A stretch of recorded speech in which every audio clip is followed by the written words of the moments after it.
병역 특례제도 이거 폐지하는 거 검토해야 됩니다. 적극적으로. 이걸 유지할 이유가 전혀 없어요. 특례제도라는 게 전 근대적이고 천민적 발상이다.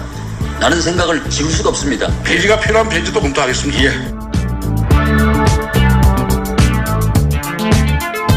국회 국방위원회 병무청 감사에서 쏟아진 주장들입니다. 여야 가리지 않고 병역 특례 폐지를 주장을 했고 병무청장도 이에 호응하는 발언을 했는데요. 애청자 여러분은 어떻게 생각하십니까? 소 잃고 외양간 고치기가 정답일까요? 아니면 소를 잃었으니까 아예 외양간을 허무는 게 정답일까요? 색다른 시선 김종배입니다는 오늘도 우직하게 하루를 정리해드립니다. 지금 바로 시작합니다.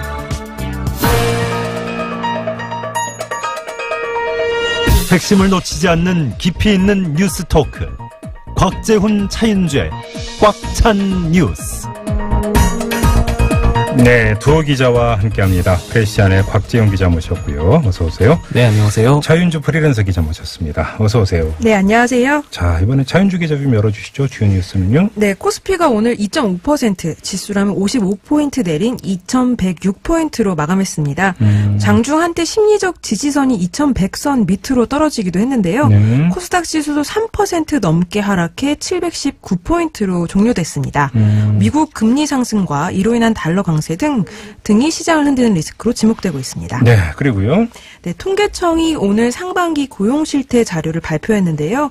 월 200만 원 이상을 버는 임금 근로자 비중이 61.7%로 사상 처음 60%를 돌파했다고 합니다. 네. 1년 전보다 4.7%포인트나 상승한 수치인데 이게 물가가 올라간 요인이 있긴 하지만 네. 최저임금 인상에 따른 효과가 아니냐는 분석이 나오고 있습니다. 아, 그렇군요. 근데 네. 또 역으로는 40%는 아직도 200만 원도 못 벌고 있다. 네, 맞습니다. 이런 얘기로도 연결이 되는 100만 원 이하도 9.8% 나왔다. 네, 아이고, 네, 참. 그렇죠. 네. 자, 다음은요.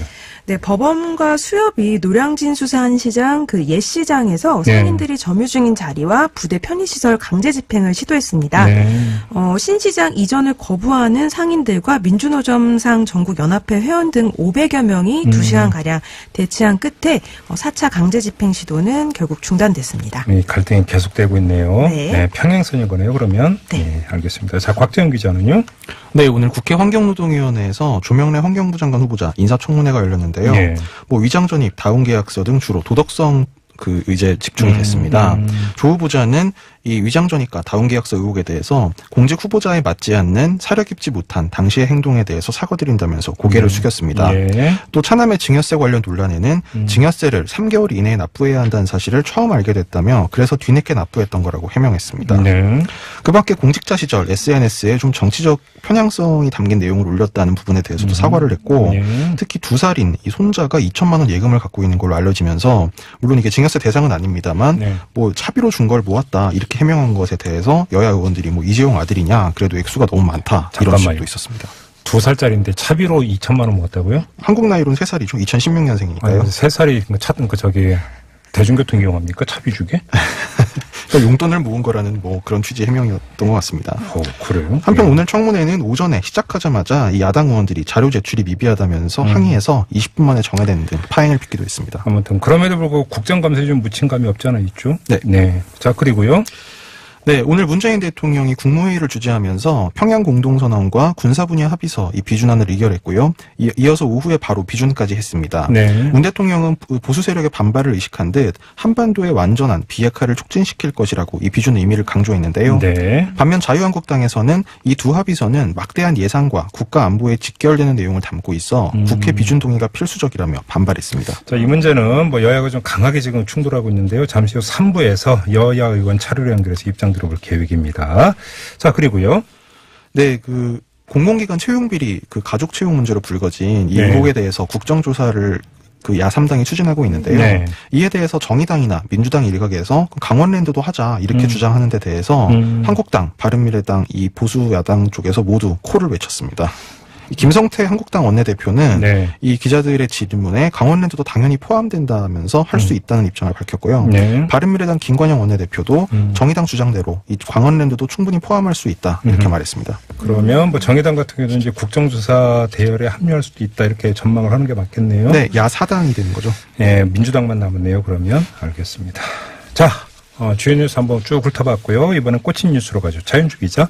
네, SBS의 백종원 골목식당 프로그램 논란을 갖고 왔습니다. 네. 이게 죽어가는 지역 상권을 뭐 살리겠다 이런 그 주제로 호평을 받았던 프로그램인데요. 네. 지난 7월에 방영된 인천 중구 신포시장 청년몰 편이 알고 보니 이게 인천 중구청이 2억 원을 SBS에 협찬한 걸로 알려져서 논란이 되고 있습니다. 네. 제목은 당신은 광고를 보고 있다입니다. 당신은 광고가 아니라 엄밀하게 협찬을 보고 있다 이렇게 돼야 되는 건가요? 네, 사실 뭐 협찬에 탈을 쓴 광고라고 해야 되나요? 예. 그럴 것 같은데요. 네. 이 프로그램이 올해 1월 처음 이제 방송이 됐는데 네. 그 처음 나왔던 곳이 이대 앞에 골목길이에요. 예. 네, 2000년 전후로 해서 지금 뭐 홍대나 합정권처럼 가장 뜨거웠던 상권인데 아유. 지금은 완전히 죽었죠. 예. 여기 근데 방송 직후에 꽤 유명세를 타서 장사가 좀 잘 되는 집들이 생겼어요. 그래요? 네, 그러고 나서 이제 프로그램이 화제가 되니까 인천 신포시장 청년몰도 이제 나오게 된 건데 네. 이게 당초 기획 의도에는 해당이 안 됩니다. 왜요? 왜냐하면 이 청년몰이 오픈을 한 게 올해 6월이에요. 그러니까 영업한 지 한 달도 안 된 시점에 방송을 한 거죠. 그러면 죽어가는 지역 상권하고는 상관이 없다 이런 말씀이시네요. 네, 맞습니다. 이 죽은 상권을 살리는 게 아니라 예. 그냥 지자체가 주도해서 새로 만든 상권 띄우기에 나선 거죠. 거기다가 2억 원이라는 협찬 비용까지 냈으니까 네. 뭐 돈 받고 음식점이나 맛집을 홍보해 준 거랑 크게 다른 바가 없는 게 되는 겁니다. 네. 저도 가끔 즐겨보는 프로그램인데 이 네. 경찰에서 이 내사 착수했다는 기사가 어제 보도가 됐던 것 같아요. 네네. 이게 그러니까 인천 중구청이 SBS에 돈을 줬다. 근데 그게 지금 문제가 된다는 거잖아요. 이게 말 그대로 지금 내사 단계라서 수사를 하고 있는 건 아닌데요.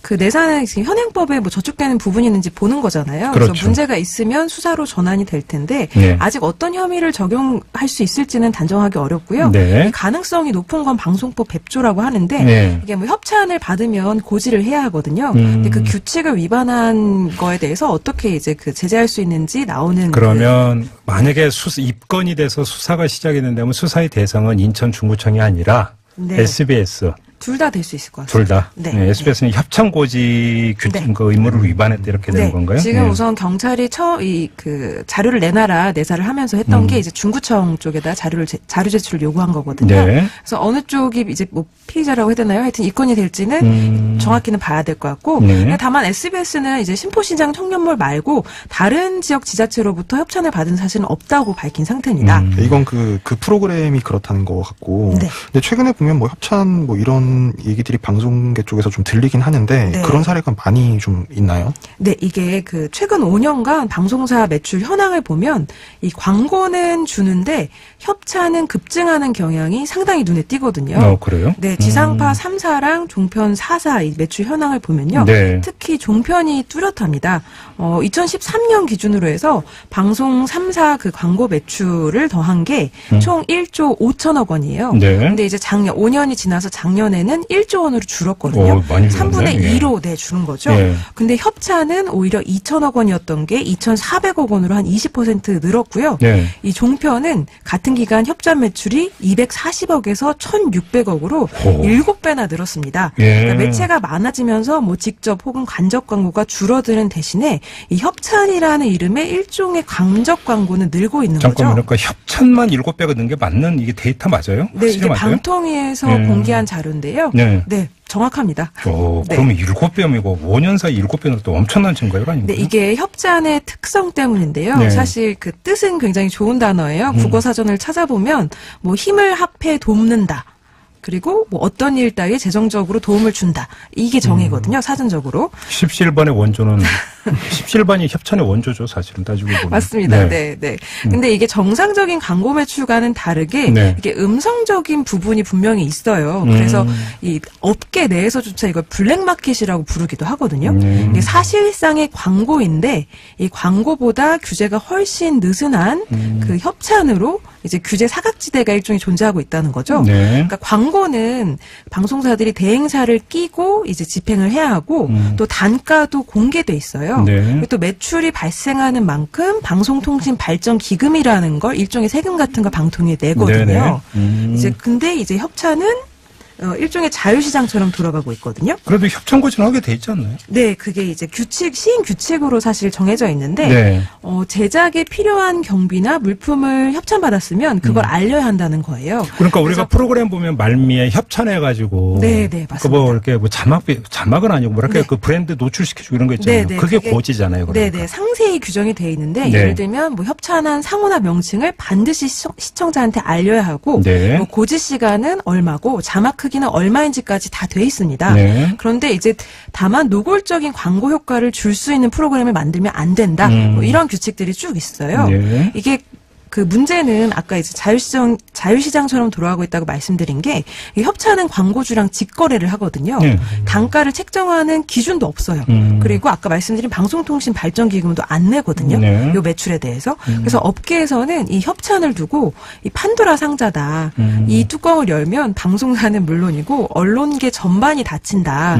그래서 건드릴 사람이 없다. 이렇게 얘기를 하기도 합니다. 네. 그래서 SBS 골목식당처럼 뭐 특정한 식당이나 상권을 뭐 홍보하고 또 협찬을 낸 기업을 홍보해주기도 하는데 이 뭐 MBN 그 종편 MBN 채널이 이 보도 프로그램에서 돈을 받고 정부기관이랑 기업을 홍보해줘서 과태료를 받은 적도 있어요. 네. 이 종편은 물론이고 지상파도 이제 이런 식으로 이 운영이 되고 있기 때문에 협찬 매출이 골목식당만의 늘고 문제는 있다는 아니다 거죠. 이런 거네요. 정부는. 네, 맞습니다. 들어보니까 좀 심각한 것 같은데 이게 네. 뭐 보통 협찬이라 그러면 뭐 연예인들이 옷 빌려주는 것 정도를 생각을 하는데 그런 거랑은 근데 다릅니다. 얼마 전에 이제 맛집 문제도 이제 한번 문제가 됐었는데 네. 뭐 브로커들도 있고 뭐 네네. 돈을 식당에서 돈을 얼마를 내면 방송에 다뤄준다. 네. 이제 그게 이제 그게 협찬의 사례라는 바로 거죠. 그 2011년에 트루먼 쇼라는 다큐 영화가 나왔었어요. 네네. 이게 그 맛집 산업, 이른바 맛집 산업이라고 하는 걸 폭로해서 굉장히 파문이 그때 일었었거든요. 논란이 많이 됐었죠. 네, 이제 실제로 거기 이제 MBC PD 출신인 김재환 PD라는 사람이 이제 감독을 했는데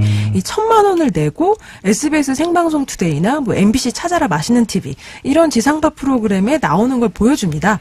이후 상당히 논란이 됐었는데 사실 그때뿐이었고 그런 관행이 지속돼 왔다는 거예요. 네. 이 최근에도 한 유명 셰프가 이제 그 폭로했던 게 파문이 일었었는데 자기가 한 방송사에서 맛집으로 출연시켜줄 테니까 700만 원을 내라. 근데 이거 12개월 카드 할부도 된다. 뭐 이렇게 알려져가지고 논란이 됐었어요. 이게 이제 그 좀 단순화시키면 시청자 기망으로도 연결이 될 수 있는 게 네. 사실은 협찬을 받고 어떤 맛집 소개를 해준 건데 그 시청자 입장에서 볼 땐 그냥 정말 맛있어서 소개해 준 네, 걸로 네, 오인될 그렇죠. 수 있다. 이렇게 네. 되는 건데 그래서 사실은 좀 제도 개선이 필요하지 않나 이런 얘기도 좀 나오는 거잖아요. 네, 그래서 사실 작년 10월에 국회에 개정안이 발의돼 있습니다. 네. 신경민 민주당 의원이 이제 협찬에 관한 규정을 보강해서 지금 시행 규칙이라고 말씀드렸는데 네. 이걸 방송법 안에 집어넣는 방향으로 법안을 발의했어요. 네. 그리고 방통위도 이제 이 문제가 심각하다는 걸 인지하고 있기 때문에 올해 뭐 주요 업무 과제로 요 협찬 제도 개선 방안을 마련하겠다고 밝힌 상태인데 네. 아직 소식이 없습니다. 그래서 이번 기회에 뭐 이제 각종 제도를 개선하면 좋을 것 같은데 이게 사실 고양이 목에 방울 달기라는 얘기가 나올 만큼 쉽지는 않다고 하더라고요. 알겠습니다. 이제 그러니까 보통 이제 신문 쪽에서는 기사와 광고는 확실하게 다른 지면이 되는 네. 얘기를 많이 들으니까 방송도 마찬가지로 그러면 네. 자체 제작인지 협찬인지를 분명히 할 필요가 있고 네. 광고성인지 아닌지를 분명히 고지할 필요가 있다 이런 네, 거잖아요. 이게 방송 신뢰성이랑 연결되는 바로 문제이기 그 점이죠. 때문에 예. 네. 방송 신뢰성 그게 딱 맞는 표현인 것 같습니다. 자, 잠시 전화로 말씀 듣고 이어가겠습니다. 네, 두 기자와 함께 꽉 찬 뉴스 진행하고 있는데요. 자, 이번에 곽재영 기자 어떤 뉴스에 꽂히셨나요? 네, 한국당 전당대회 과연 누가 나올까 이런 주제를 한번 준비해봤습니다. 전당대회가 내년 2월이잖아요. 네, 네. 넉 달이나 남았는데 벌써부터 이런 얘기가 나오고 있습니까? 벌써부터 근데 누가 나온다 안 나온다 관심들이 많으시더라고요. 오늘 조선일보 보니까 홍준표 전 대표랑 뭐 김무성 전 대표 둘 다 안 나온다고 했다고 기사 나왔더라고요. 예, 그 사실 그게 좀 계기가 됐는데요. 네. 일단 그 기사를 보면 이제 기사 출처는 김무성 의원 쪽에서는 김 의원과 가까운 한 중진 의원 말이라면서 네. 김 의원이 이번에는 전당대회에 나서지 않겠다 이런 뜻을 전하고 있다. 주변에 다른 가까운 의원들한테도 그런 의사를 내비치고 있다. 뭐 이런 얘기였어요. 홍준표 전 대표는 그러면 그것도 거의 비슷한데요. 이 홍 전 대표의 한 측근 의원이 뭐 홍 전 대표가 최근에 가까운 의원들한테 이번 전당대회에 내가 출마하는 건 바람직하지 않다. 뭐 이런 취지의 얘기를 했다는 겁니다. 그래서 전당대회 출마보다는 뭐 당분간 당 외곽에서 자신의 목소리를 전하는 데 주력할 것이다. 뭐 이렇게 얘기를 했다는 건데요. 근데 지금 이제 그 주력하겠다라고 하는 게 그래서 뭐 그 1인 방송 이런 거 얘기하는 거잖아요. 포럼 이런 거. 네, 네. 네. 근데 지금 거기에 주력하기를 원하는 겁니까? 아니면 주력할 수밖에 없는 상황인 겁니까? 왜냐하면 제가 이걸 왜 여쭤봤냐면 미국에서 귀국할 때 네네. 공항에 썰렁했잖아요. 예, 의원 한 명 나왔는데요, 마중을. 네. 뭐, 이제 그런 의문이 충분히 가질 수 있는데, 일단 홍 전 대표 본인은 페이스북에 뭐 이렇게 올렸어요. 사분 오열된 보수 우파들의 중심축이 되고자 하는 거지, 한국당 전당대회나 겨냥하는 작은 목표가 아니다. 그러니까 자기가 1인 방송 유튜브를 하거나, 아니면 그 포럼을 만드는 취지는 그렇다는 겁니다.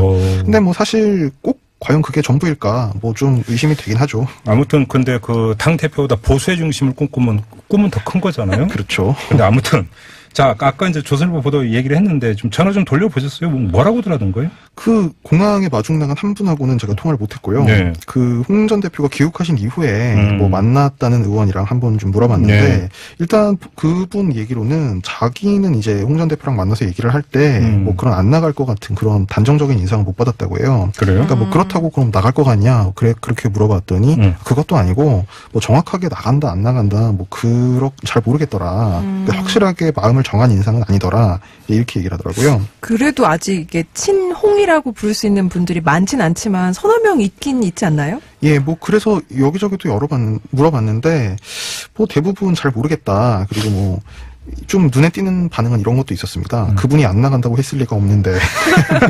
아 그래요? 네. 근데 하긴 홍준표 전 대표 캐릭터 보면 자기가 먼저 안 나간다고 했을 확률보다는 상황에 그렇게 강제할 확률이 더 높다 이렇게도 볼 수 있는 거 아닌가요?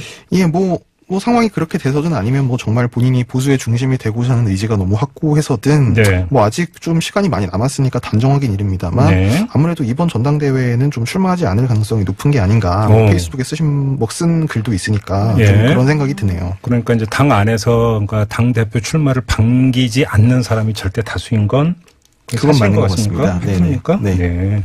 그럼 상황이 더 중요하겠네요. 김무성 전 대표는 이 김무성 전 대표 쪽은 좀 복잡한데요.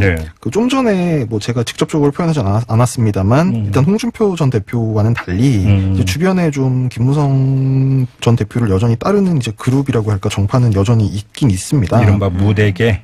김무성계라고 하죠. 근데 지금 중요한 거는 지금 김무성 전 대표는 지금 외국에 그 외교통일위원회 국감 때문에 지금 출장 중이거든요. 그래서 국내를 비운 시점에 이 일명 보수의 바이블이라는 유력지에 이 불출마설 보도가 나온 게 사실 좀 묘하긴 한데.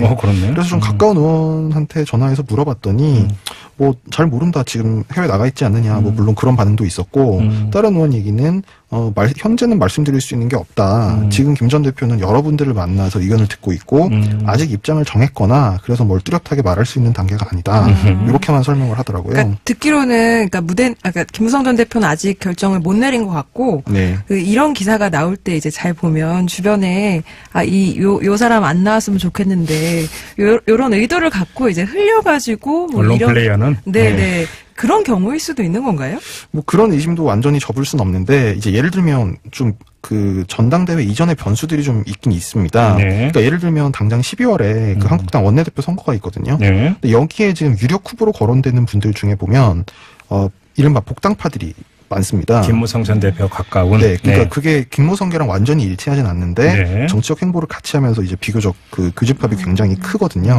근데 그러면 이제 예를 들면 좀 반대 정파라고 할 수 있는 친박계 쪽에서 보기에 그럼 원내대표랑 당대표를 두 개 다 복당파가 가져가면 이제 당연히 싫을 거고 이제 그렇게 되면 좀 분란의 소지가 있을 수도 있고 그러니까 오히려 복당파 쪽에서도 그렇게 하기는 좀 부담스럽 같다. 이제 네. 이런 반응도 있어요. 네.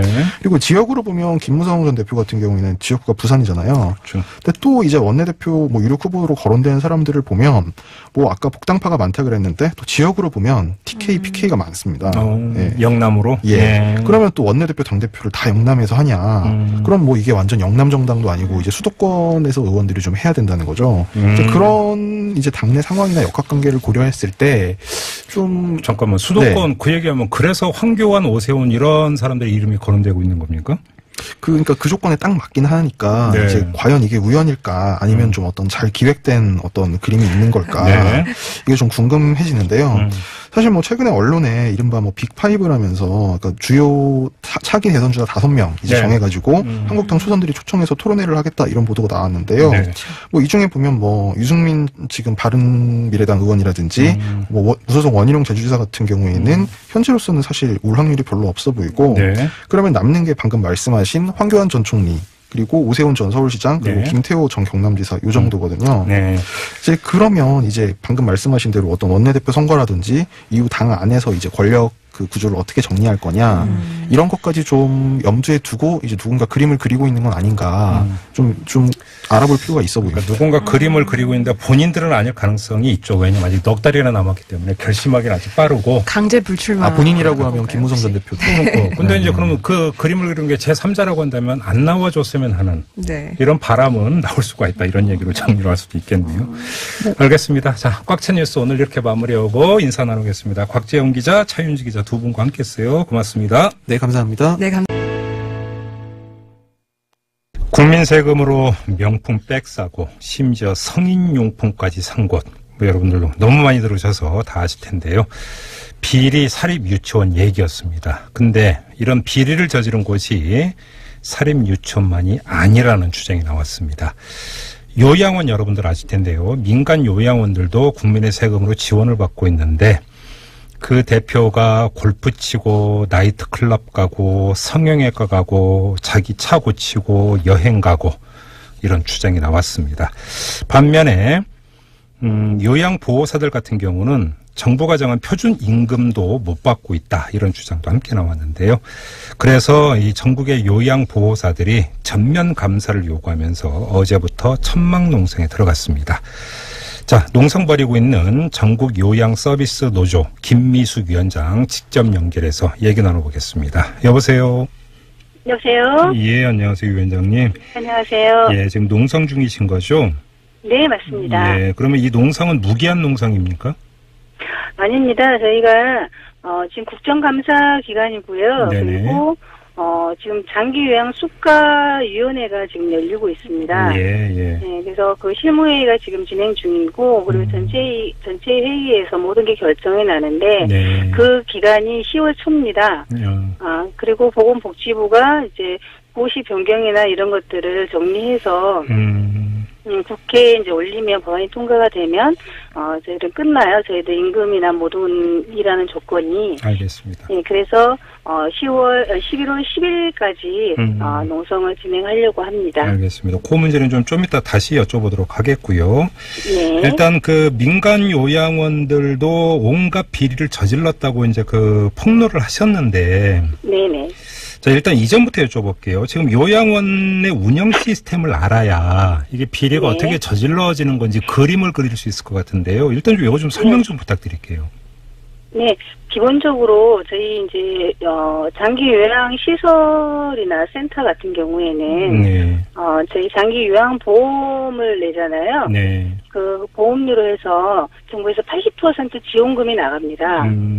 그 80% 지원금과 나머지 이제 20%는 이제 개인이 부담을 하는 건데, 예, 예. 그 정부에서 80%를 지원함에도 불구하고, 일단 저희 요양보호사나 간호조무사, 그 다음에 뭐 조리원들의 임금이 제대로 지급되고 있지 않고요. 네, 네. 그리고, 급식비를 받거든요. 어르신들한테 한 끼에 2,500원, 2,000원 이래서 이제 돈을 받는데, 식단이 형편이 없어요. 알겠습니다.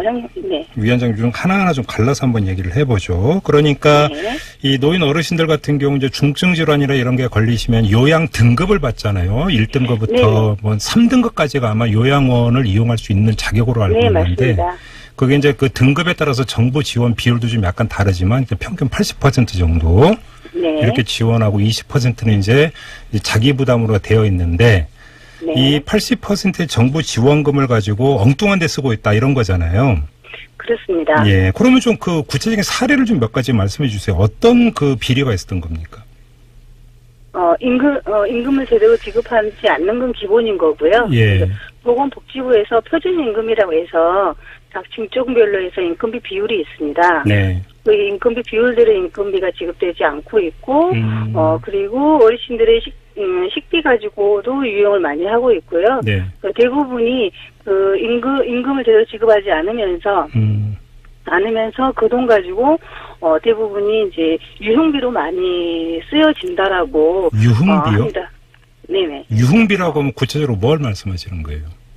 개인이 뭐 여행을 간다든가, 네. 개인이 뭐 골프를 치러 다닌다든가, 예. 뭐 자동차 레이스를 한다든가, 예. 이런 경우도 많고요. 그리고 실질적으로 일하지 않는 아들이나 자기 가족들을 올려놓고 네. 인건비가 그쪽으로 새어나가는 겁니다. 그러면 지금 위원장님 말씀대로 그러면 이 행태가 이번에 문제가 네. 됐던 비리 사립 유치원하고 거의 행태가 비슷하다 이렇게 봐도 될 것 같은데 네네. 근데 문제는 이런 짓을 저지르는 요양원이 대부분입니까? 일부 극소수인 겁니까? 대부분이라고 보시면 됩니다. 혹시 그 근거를 갖고 이렇게 대부분이라고 말씀하시는 거예요? 위원장님? 네, 저희가 재무회계를 한 번도 회계를 제출해 본 적이 없어요. 요양시설들이. 네. 그래서 저희 노동조합에서 계속 이제 지속적으로 계속 요구를 했었거든요. 네. 비리가 너무 많다, 감사를 좀 해달라. 라고 이제 요구를 해서 이제 재무회계 시스템이 작년 하반기부터 시작이 됐어요. 아, 요양원도 재무회계 시스템이 있습니까? 네네. 예, 작년 하반기부터 예. 실행을 했는데 이제 예. 이것도 단계별로 큰 시설부터 해서 이렇게 하고 있거든요. 이제 예. 전체가 지금 다 되고 있는 건 아닙니다. 예. 그런데 이제 보건복지부가 올해 이제 1월부터 5월까지 해서 현지 조사를 했어요. 예. 보건기회가 900개에서 1000개 정도의 요양시설을 현지 조사를 했더니 94.4%가 비리가 저질러지고 있다. 라고 보건복지부에서 그건 밝힌 겁니다. 94%가 비리를 저지르고 있는 걸로 나왔다고요? 복지부 네. 조사에서? 네. 야, 이러면 이거 그 사립유치원하고 거의 쌍둥이라는 얘기인데, 지금 나타나고 있는 게. 그러면 이게 지금 부정적으로 유용이 됐다고 한다면, 네. 보건복지부가 또 그것도 적발을 해놨다면 당연히 환수를 했을 거 아닙니까? 그 돈을. 네, 저희도 당연히 그 환수금이 작년에 그 경기도에서 네.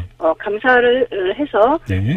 비리가 밝혀진 시설들에서 환수를 했다고 제가 들었습니다. 네. 그런데 저희가 올해 초에 보도 자료를 하나 보니까 네. 저희는 당연히 이게 국고로 환수된 줄 알았더니 그게 아니라 다시 시설로 이걸 시설을 다시 쓰세요라고 시설로 다시 돌려줬더라고요. 잠깐만요. 아니, 그 부정을 저질러서 걷어갔다가 그걸 돌려줬다고요? 네네. 그러니까 개인이 비정부리를 저질렀으니 환수를 해갔다가 다시 네. 그 시설을 위해서 다시 쓰세요라고 다시 돌려준 거예요. 보건복지부가. 아니, 그래서 잠깐만, 저희들도 그거, 너무 황당했어요. 그거 좀 확인된 사실 맞습니까? 위원장님? 네, 보도자료가 그렇게 나왔어요. 저희가 조사한 게 아니라 어디서 나온 기자님들이- 보도자료인데요? 예. 기자님들이 이렇게 기사를 쓰고 보도자료를 냈던 거거든요. 경기도에서. 경기도에서 낸 보도자료가 그렇게 돼 있다고요? 네네네. 정말 잘 이해를 못 하겠는데, 이렇게 되면 지금 그래서 저희들도 너무 분노를 했습니다. 구멍이 생활할 수 있는 방법이 없구나. 구멍이 나 있는 게 아니라 구멍이 나서 빠져나갔다가 또 다른 구멍으로 다시 들어온 거네요, 그러면? 네네. 참. 그래서 심지어 저희가 네. 급식비 횡령이 너무 심하다라고 해서 저희가 고소고발을 했는데 네. 경찰서에서 이건 횡령이 아니라고 합니다. 왜요?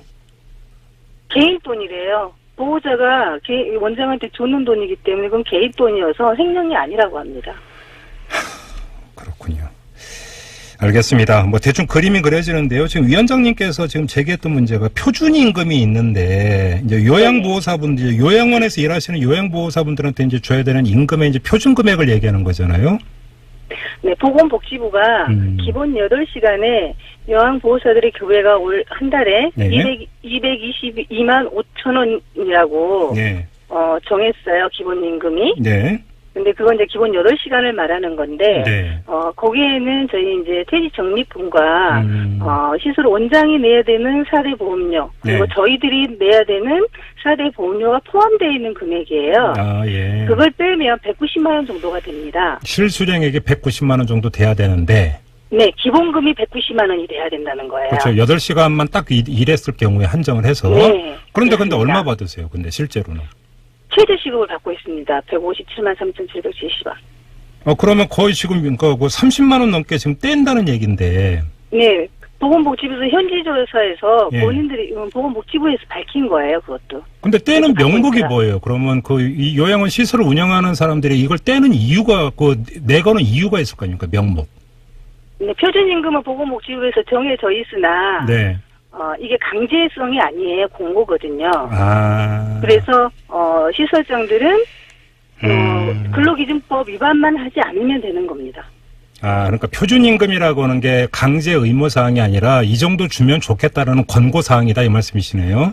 네, 그게 인건비 비율대로 계산을 해놓은 금액이거든요. 그런데 그게 그런데도 불구하고 예. 안 줘요. 이게 8시간 일했을 때를 기준으로 하는 거잖아요. 네, 맞습니다. 근데 지금 8시간 이상 노동하는 경우에는 그럼 더 주긴 줍니까? 네, 야간과 연장을 할 때는 0.5% 더 이렇게 플러스해서 주기는 하는데, 예. 그것마저도 제대로 못 받고 있는 요양보호사들이 많고요. 예. 네, 그런데 이제 그거 다 합쳐봐야 한 달에 한 170만 원 정도 됩니다. 아, 그러니까 추가 노동을 했을 때 이제 받는 추가 임금까지 해봤자 170만 원이라고요? 네네. 근데- 세금을 떼고 나면 더 좋겠죠. 그러면 이 실태를 보건복지부도 알고 있다고 지금 위원장님 말씀하셨잖아요. 네네. 이에 대해서 보건복지부는 그럼 뭐라고 이야기를 하던가요? 그러니까 최저임금을 지키고 있기 때문에 우리로서도 어쩔 수 없다 이런 이야기인가요? 보건복지부는? 네. 재무회계만 더 강화시키겠다라고 하고 있어요. 그러면 지금 노조에서 천막농성에 들어간 이유도 네. 요양원에서 일하고 계신 요양보호사들의 그러니까 평균 표준임금은 지급돼야 된다 이 요구사항인가요? 네, 맞습니다. 저희가 제일 먼저 올라가 있는 게 최고 개선비인데요. 예. 작년에 저희가 최고 개선비를 보건복지부가 삭제시켰을 때, 폐지를 시켰을 때, 네. 저희가 수도 없이 보건복지부 면담을 하면서, 예. 받아낸 답변이, 일단 실태조사를 한번 해보고, 네. 제대로 지급되고 있지 않으면, 최고 개선비를 다시 살릴 수 있는 방안을 만들어 보겠다라고 해서, 저희들이 수긍을 한 거였는 건데, 예. 그래서 그럼 답이 뭐냐라고 했더니, 그냥 재무회계를 강화시키겠대요. 알겠습니다. 답변은 그렇습니다. 알겠습니다. 위원장님, 이제 요양보호사분들의 처우는 어떤 말씀이신지 알겠고요. 네. 좀 궁금한 게 하나가 이게 아까 이제 제가도 이제 위원장님 말씀을 듣고 비리 사립 유치원하고 거의 쌍둥이다 이런 말씀을 드렸는데. 네. 근데 이게 좀 사회적으로 사립 유치원만큼의 관심과 파문이 나오고 있지 않은 이유는 결국은 실명 공개가 안 된 이 부분 같거든요. 요양원에서. 비리를 저질렀는데도 어느 요양원에서 비리를 저질렀는지 알 수 없는. 근데 혹시 네. 관련해서 보건복지부에서 그러면 이미 감사 비슷한 것까지 해서 94%가 넘는 요양원이 부정비리 저지른 거 알고 있다면 네. 이 비리를 저지른 요양원들의 명단을 공개하라고 노조에서 한번 요구해 보신 적이 있어요? 보건복지부 쪽에? 근데 이게 이제 나온 지 얼마 안 됐기 때문에 네. 저희가 아무래도 지금 보건복지부 면담을 요청을 하고 있습니다. 그래서 예. 요청을 하려고 하고 있습니다. 아, 명단 공개하라고? 네. 명단 공개할 것 같습니까? 위원장님 보시기에? 절대 안 할 것 같은데요. 왜요? 현지 조사에 있는 것 자체도 우리 요양보호사들 표준임금 자체도 공개를 하라고 몇 년 전부터 이야기를 했는데도 불구하고 안 했었거든요. 그래요. 그런데 명단을 공개하라라고 하면 원장들한테 시달리기 때문에 네. 아마 안 할 것 같습니다. 귀찮아서? 네. 아이고, 참. 알겠습니다. 일단 무슨 말씀인지 충분히 알겠습니다. 위원장님 말씀 여기까지 들을게요. 고맙습니다. 네네. 감사합니다. 네, 지금까지 전국 요양서비스노조 김미숙 위원장과 함께했는데요. 문재인 대통령이 조금 전에 평양 공동선언과 군사 분야 이행 합의서에 대해서 비준을 했습니다. 오늘 이 국무회의를 열어서 이 두 건에 대한 비준안을 의결하자마자 시간을 두지 않고 바로 전격적으로 비준을 한 건데요. 자, 민주당에서는 불가피한 조치였다 이렇게 그 이야기를 하고 있지만 자유한국당은 국회를 무시한 처사라면서 반발을 하고 있는데요. 자, 여야 의원 차례로 연결해서 이에 대한 입장 들어보겠습니다. 자, 먼저 더불어민주당으로 가죠. 국회 국방위원회 간사를 맡고 있는 민홍철 의원 연결합니다. 여보세요. 네, 안녕하세요. 예, 안녕하세요, 의원님. 네. 문재인 대통령이 전격적으로 비준을 했는데요. 재가를 했습니다. 비준안에 대해서. 네. 불가피한 조치였다고 보세요? 예, 그렇습니다. 지난 정부가 4.27 판문선언에 대해서 이제 국회 비준 동의 요청서를 지난 9월 11일 날 국회에 제출을 했지 않습니까? 네네. 그 이후로 국회는 한 달 보름이 다 되도록 논의조차도 지금 못하고 있습니다. 그 상임위 상정조차도 못하고 있는데요. 네. 그 과정에서 이제 평양선언과 군사합의서, 이것은 어떻게 보면 4.27 판문점 선언의 이행조치 성격을 띠고 있는 거라고 봅니다. 예. 그래서 이것을 먼저 비준함으로써 남북관계 발전과 군사적 긴장 완화는 물론 그 현재 북한의 비핵화를 더욱 쉽게 만들어가는 촉진제 역할을 할 것이다. 예. 이렇게 알겠습니다. 보고 있고요. 의원님께서 네. 지금 이제 그 이 두 건 같은 거 이행 조치의 성격을 띠고 있다고 규정을 해주셨고 네. 청와대에서도 이제 비슷한 설명을 했는데요. 네. 그러면 좀 드는 궁금증과 의문이 네. 논리적으로 따지면 그러니까 이거보다 더 위에 있는 게 판문점 선언 비준동의 문제잖아요. 네. 간단히 이야기를 하면. 네. 근데 더 위에 있고 더 상위에 있고 더 주된 거가 아직 비준 동의가 이루어지지 않았는데 네. 그 하위에 있는 걸 먼저 비준한다라고 하는 것은 이 선후 관계가 바뀐 거 아닌가요? 그런데 이렇게 저는 생각합니다. 네. 이제 판문점 선언은 현재 국회에 제출돼 있고요. 네. 그다음에 이제 평양선언과 남북 군사합의서는 별개의 또 하나의 이행 성격은 있지만 네. 별개로 또 체결된 협약이다. 합의서다. 그럼 조금 전에 이행 조치의 성격을 띠고 있다고 말씀하셔서 드린 질문입니다. 네. 예를 들어서 이건 완전히 그 백지 상태에서 논리만 갖고 따지면 네. 판문점 선언 비준 동의안이 만약에 국회에서 부결이 된다고 만약에 가정을 한다면 네. 이행 조치의 성격을 띠고 있는 선언도 그렇게 되면 문제가 발생하는 건데 먼저 비준해버릴 수 있는 거냐 이런 논리적 반박이 나올 수 있잖아요. 그렇습니다. 세부적인 이제 별개 군사적 조치와 네. 그다음에 현재 이제 평양선언 같은 경우도 상당히 이제 계획적인 문제가 있거든요. 예. 그래서 이제 뭐 비용 추계라든지 이런 게 어떤 들어가지 않는 이런 것도 있어요. 특히 이제 남북 군사 합의서 같은 경우는 예. 그렇기 때문에 각각 별개의 어떤 하나의 합의서다 이렇게 보는 측면에서 예. 이번에 이제 법제처에서 그렇게 해석을 했고요. 네. 근데 그래서 이것은 기본적으로 가능하다 저는 그렇게 보고 있습니다. 조금 전에 이제 드린 질문은 형식 논리에 입각해서 드린 질문이고 네. 지금부터의 질문은 현실 논리에 입각해서 좀 질문을 드려야 될 것 같은데요. 네, 그렇습니다. 그럼에도 불구하고 이 두 개를 비준을 해야만 되는 절박한 이유가 또 현실적으로 있다 이렇게 봐야 되는 겁니까? 그렇게 봐야죠. 어떤 점입니까 그 점이? 아까도 말씀드렸습니다만은 이게 이제 현재 남북 관계 신뢰 구축과 네. 그다음에 이제 북한의 비핵화를 저는 그렇습니다. 우리 남북 관계가 더 추동할 수 있다라고 보거든요. 네. 그래서 어느 정도의 남북 관계 신뢰가 더 형성이 될 필요가 있다. 그런 차원에서 우리가 벌써 JS 지뢰 제거라든지 이거는 이미 완료가 돼 있지 않습니까? GP 철수도 지금 이미 합의를 하고 있고요. 또 지뢰 제거를 하고 있고요. 네. 그래서 하나하나 이행되는 과정에서 어떤 법적인 또는 행정적인 절차가 너무 늦어져 버리면 네.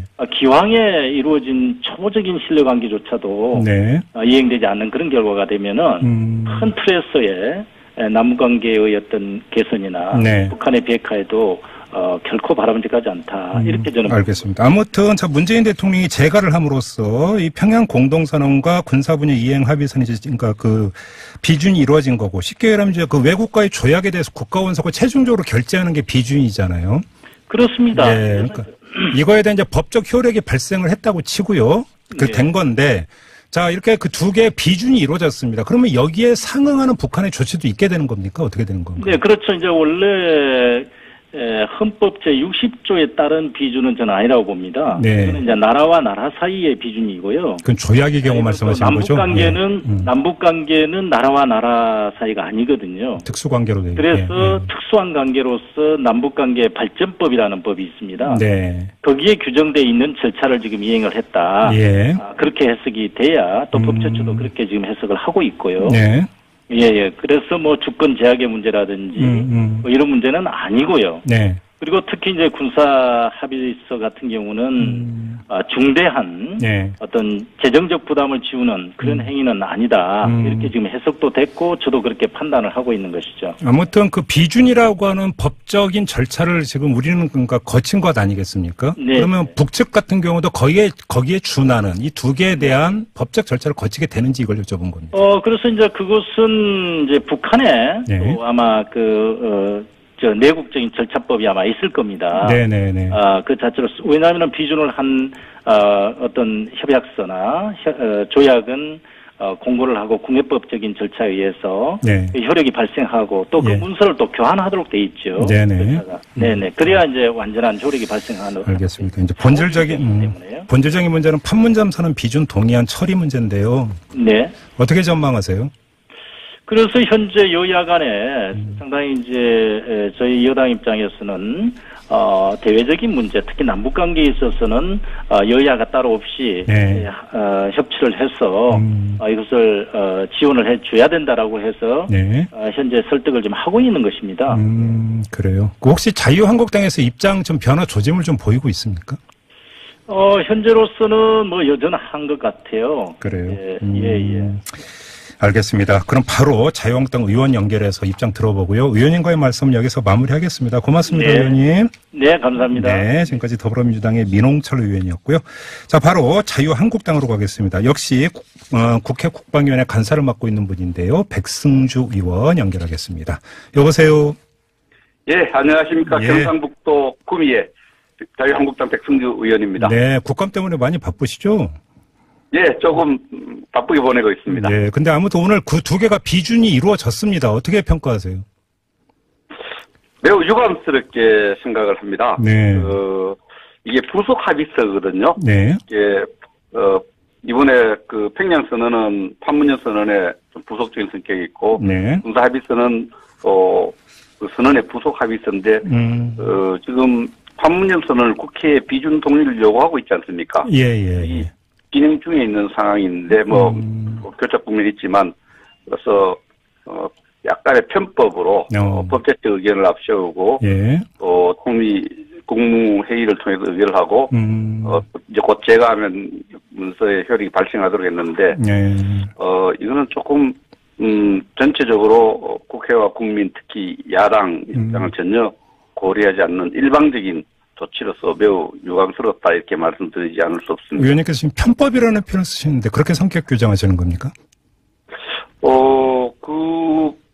국회에 정식으로 비준을 동의를 요구를 하지 않았으면은 전례도 있고 저는 그냥 보겠는데 국회에다가 비준 동의를 요구한 상태에서 가든 부든 결론이 나기 전에 이제 법제처의 의견을 얻어서 비준을 우회했다.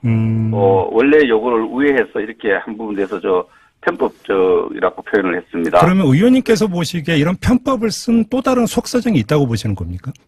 아마 이게 이제 제가 지난 10월 10일에 통일부 장관한테 유선으로도 문의했지만 그 군사 분야 합의서는 끝부분에 보면은 발효를 위한 필요한 조치를 취한 후에 문본을 교환한 이후에 효력이 발생한다 되어 있습니다. 아하, 조치를 취하지 않으면은 지금 진행하고 있는 군사적 합의 조치들이 합의 이행 조치들이 불법적 상황이거든요. 그런 급한 상황이 있었던 부분이 있었다 이래 볼 수 있습니다. 군사 분야 이행 합의서 이 문제가 이제 걸려 있었다. 그래서 오늘 보면은 청와대 발표도 보면은 이제 국무회의를 통해서 의결을 하고 그래서 대통령이 2, 3일 안에 이제 서명을 해서 서명한 내용을 문본을 북측에 전달해서 교환해야 이게 효력이 발생하거든요. 그런 어떤 효력 발생과 관련된 그 내용에 따라서 좀 했는 것이 아닐까 이렇게 추측해 볼 수 있습니다. 근데 이제 그 의원님께서는 편법으로 규정하셨는데 조금 전에 이제 그 인터뷰를 했던 민홍철 의원 같은 경우는 이 평양 공동선언과 군사 분야 이행 합의서가 물론 판문점 선언의 이행 조치의 성격도 띠고 있지만 또 별도의 성격도 띠고 있다 이렇게 주장하시던데요. 별도의 성격 부속 합의서라고 되어 있습니다. 네. 그래서 이게 별도로 볼 사항은 아니라고 보고요. 이번 오늘 법제처의 판단을 앞세웠는데 네. 법제처는 이제 두 가지 사안 중에서 남북관계법에 따르는 판단을 해야 되고 또 헌법에 따른 판단을 했는데 뭐 국가 간의 관계가 아니기 때문에 헌법적 판단을 하지 않고 네. 남북관계법에 따르면 재정 소요가 있거나 별다른 입법 소요가 재정 소요가 없거나 입법 소요가 없을 경우에는 네. 이렇게 할 수 있는 것으로 이렇게 되어 있습니다. 의원님께서 그럼 지적하신 내용의 한정에서 그러면 질문을 드려볼게요. 군사 분야 이행 합의서가 중요했다고 말씀을 하셨고 조금 전에 이제 문재인 대통령이 비준을 했기 때문에 이제 사인된 게 이제 그럼 남북이 교환을 하게 되고 발효가 이루어지는 것 아니겠습니까? 그러면 군사 분야 이행 합의서 같은 경우 그럼에도 불구하고 그러면 자유한국당 입장은 이 군사 분야 합의 인정 못하겠다 이런 건가요? 아니, 군사 합의서를 인정하고 안 하고 이거 일단 정부가 이제 북한과 합의를 했지 않습니까? 네네. 이 합의 내용에 따라서 이행도 하고 있고 네. 완료에 따른 조치를 했는데 그런 절차들이 국회에 비준 동의하고 바로 연결되는데 네. 그런 부분에 대해서 좀 절차적으로 문제가 좀 있고 또 법제처가 재정 추계에 대한 요구 또 그것을 어떻게 산정해서 어떻게 했는지 모르지만 네. 이 부분을 제가 판단할 때 막대한 재정에 국고 손실 부분이 있고 또 새로운 신규 재정 들어가야 될 부분이 있는데 이런 부분을 제대로 평가하지 않았고 입법 소요 부분도 좀 자의적으로 판단한 것이 아니냐 이런 부분도 법제처의 어떤 판단 이런 부분에 대해서 좀 따져볼 필요가 있다 생각합니다. 그냥 어렵게 질문 안 드리고요. 그냥 통속적으로 질문 드리겠는데요. 대통령의 도장이 꽝 찍힌 거 아닙니까? 간단히 이야기를 하면. 아직은 안 찍혔고요. 제가를 했다고 하니까. 예. 제가 아직 안 했죠. 아니요, 했습니다. 아니요. 조금 전에 속보가 나와서 문재인 대통령이 제가까지 했습니다. 청와대 김의겸 대변인은 통상적으로 오늘 국무회의를 화요일로 하면은 수요일이나 목요일쯤 재가를 한다. 그런 절차를 따라갈 거랬는데 했던 뉴스는 제가 못 봤습니다. 바로 제가를 하면은 제가 하면은 법제처 의견대로 제가 하면은 지금 절차대로 하면은 반려가 된 거죠. 발효된 상태를 그러면 인정할 수밖에 없다. 문본을 교환하기 전입니다. 문본을 교환하고 나면은 북측이 문본을 우리한테 넘어오는 우리는 이제 제가된 문건을 넘길 의지를 갖고 있는 거고 북한은 어떤 절차를 거쳐서 또 그 문본을 교환해 오면은 효력이 발생하는 데 문제가 없죠. 그러면 이제 효력이 발생해서 바로 이제 이행 조치 하나하나 들어가는 거에 대해서 자유한국당도 그걸 현실로 받아들일 수밖에 없다. 이렇게 의원님 말씀을. 그 부분은 이제는 그 사안을 해가는데 군사 합의서를 이행해 가는 데 있어서 입법 부분이 있으면 입법 부분에서 좀 따져야 되고요. 네네. 사업 사안별로 재정이 소요될 겁니다. 네네. 재정은 매년 예산 우리 매년 심의를 하도록 돼 있으니까 예산 심의를 통해서 거기 따르는 이행 과정에서 국회 역할을 충분히 해야 된다고 봅니다. 알겠습니다. 본질적인 문제는 이제 판문점 선언 비준 동의 여부잖아요. 결국은 궁극적으로 따져보면 본질적이 지금같이 그 동의와 관계없이 또 별다른 조치 국무회의를 통해서 의결해 가는데 판문점 동의의 큰 비준에 정말 큰 무게를 안 주는 모양이죠. 근데 자유한국당은 지금 비용 추계가 잘못되어 있기 때문에 부실하기 때문에 동의 못 해준다 이런 입장은 지금 변화가 없는 건가요? 지금 그 부분은 판문점 선언 이후에 그 방향성에 대해서 여야 합의로 이제 결의를 해주기로 했는데 그 당시 이제 북한 핵이냐 한반도 비핵화냐 북한 핵이냐 용어 때문에 합의를 못한 부분인데 저는 그런 방향성에 대한 어떤 결의는 우리 당이 이미 해준다고 했고요. 그러나 판문점 선언의 내용이 사안별로 국회가 전혀 논의한 바가 없습니다. 예산 추계가 따르고 이런 문제이기 때문에 예산 철저하게 따져서 네. 비준 문제를 다뤄야 되지 않느냐. 네, 알겠습니다. 저 행정부 일방적으로 합의하는 걸 국회가 뭐 최고인민회의도 아니고 북한의 최고인민회의도 아니고 무조건 손들어주는 그런 국회가 그 말이 됩니까? 의원님 그러면 사실은 다 최고인민회의가 아닙니다. 대한민국 국회는. 마지막으로 그럼 이렇게 한번 질문을 드리고 마무리할게요, 의원님. 그러니까 자 비용 추계가 부실하다. 이 상태로는 비준 동의를 못 해준다고 그럼 하지 말고 통크게 비준 동의 해주고 문제는 정부 예산이 투입될 때 국회의 예산 심의권이라는 게 있지 않습니까? 이거를 그 발동하면서 꼼꼼하게 따져서 줄일 거 줄이고 이러면 안 되는 겁니까? 지금요. 네. 이 부분은 국회는 국민을 대표 기구로서 네. 조항 하나하나를 어느 시기까지 뭘 비준해서 통과부가 아닙니다. 네. 입법부가 무슨 행정부 합의한 것 뒤에 그냥 막 통과시키는 통과부가 아니에요. 네네. 그걸 내놓으면 몇 년이 걸릴 수도 있고 몇 달이 걸릴 수도 있고 한 줄 한 항 단어 하나하나에 전부 따져야 되고 예산 따져서 비준해 주는 겁니다. 모든 비준 행위라는 것은. 예예. 그걸 하러 국회가 있는 겁니다. 네네. 지금 정부가 또 일부 국민들이 왜 안 해주냐 근데 국회에 따져야 될 권한을 포기하라는 거거든요. 그걸 따지는 과정이 있죠. 아, 따지는 과정에 있다? 네네. 예. 알겠습니다. 그 점 확인하고 마무리할게요. 고맙습니다, 의원님. 예. 네. 자유한국당의 백승조 의원과 함께 했습니다. 뉴스보다 재밌고 뉴스보다 뜨거운 무적의 댓글 시간입니다. 최광기 톡컨설팅 대표 모셨습니다. 어서 오세요. 네, 안녕하세요. 최광기입니다. 자, 첫 소식은요. 예, 공공기관 고용세습 논란이 한창인데요. 네. 이번에는 공공기관 직원의 갑질이 문제입니다. 네. 아주 익숙하고 우리 수요일 지킴이죠. 강훈식 더불어민주당 의원이 네네네. 그 한국토지주택공사 LH라고 여러분 잘 아실 텐데요. 네네네. LH 현장 직원이 하도급업체 현장 소장들에게 보낸 문자를 공개했습니다. 3시 30분까지 집합, 늦으면 초당 1,000원, 억울하면 계약 특수조건 봐라. 이런 내용들이었는데요. 네. 참고로 이 메시지를 보낸 사람은 75년생이고요.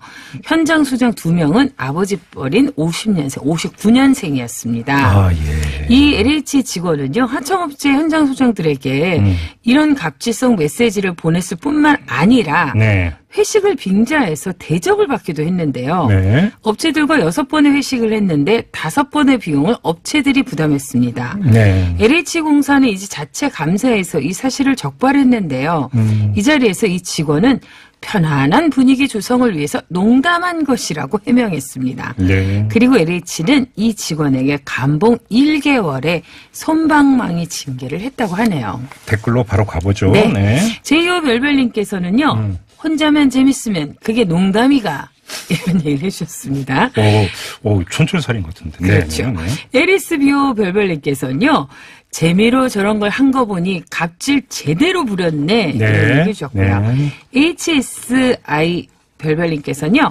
공공기관이 갑질하는 배경에는 현실에 맞지 않는 법과 계약서가 문제다. 이런 얘기도 해주셨습니다. 네. ANIT 별별님께서는요.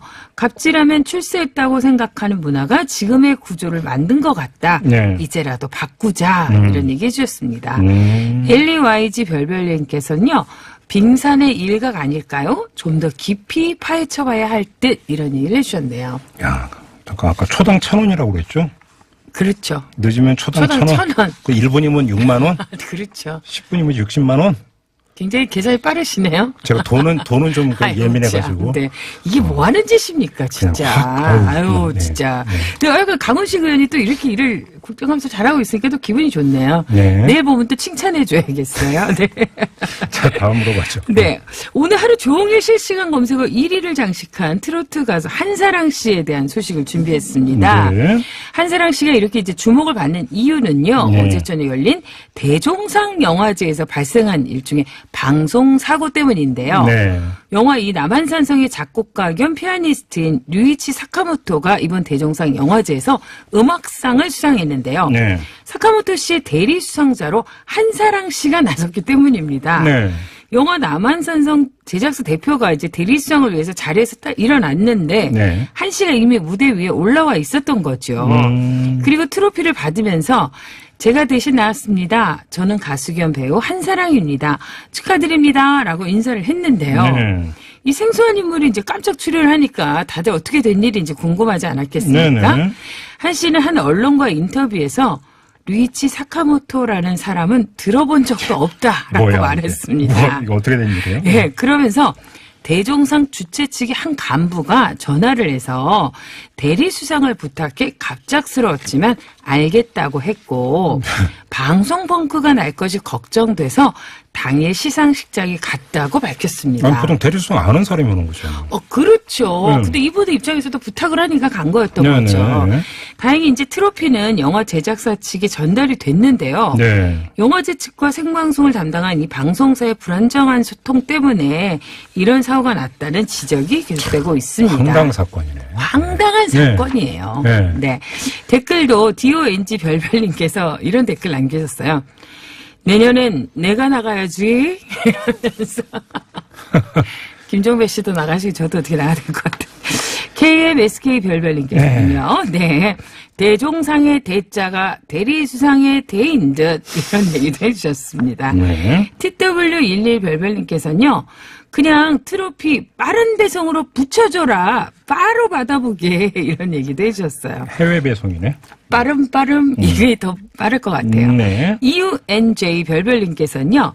시간 내고 돈 내서 드레스 빌려 부랴부랴 갔더니 난데없이 인터넷에서 논란이 되고 있다니 참 고생하셨네요. 네. 사실 오늘 이 해명 인터뷰가 되기 전까지는 그 한사랑 씨가 즉소리를 많이 들었었죠, 또. 네.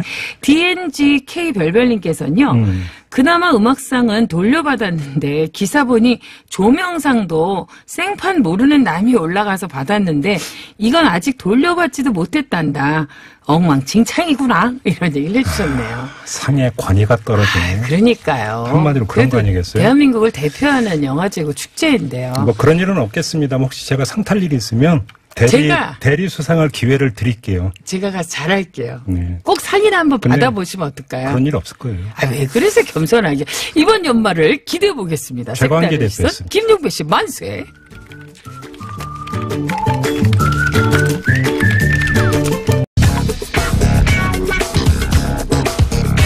임동근의 숫자 넘어 세상. 네, 임동근 전 서울대 교수와 함께합니다. 어서 오세요. 예, 안녕하세요. 자, 2주 만에 뵙네요. 지난주엔 제가 자리를 비워가지고. 자, 오늘 어떤 이야기 나눠볼까요? 예, 오늘은 물과 관련된 내용입니다. 예. 물? 예, 상수도. 상수도? 예. 예. 그래서 이제 제목을 물은 공짜가 아니다로 정해봤는데. 다 알죠. 상수도 얘기했는데. 비싸죠. 이제 비싸지고 있습니다. 점점. 예. 그래요? 네. 물은 공짜가 아니다? 예. 그거 다 하는 거예요. 생수도 요즘 사 먹어야 되고. 예, 그렇죠. 그러니까. 한 30년 전만 해도 상상할 수 없는 일이죠. 진짜 상상할 일이 아니었죠. 그러니까 제가 90년도쯤에 대학교에서 그 앞으로 물을 병에다 넣어서 팔 거다라고 했을 때 아무도 안 믿었거든요. 그렇죠. 이게 무슨 말하는 거야, 뭐 이런 생각을 했었는데. 방송에서 차마 그 얘기를 못하고 왜 저래, 뭐 이런 거죠. 예. 그런데 이제 그런 거 보면 봉이 김산달이 대단히 선구적인 인물이었는데. 예. 그죠? 예, 그렇죠. 몇백 년을 지금 앞선 겁니까, 도대체? 예. 오, 대단한 분이에요. 예. 근데 그 이전에도 물은 굉장히 중요했어요. 그래서.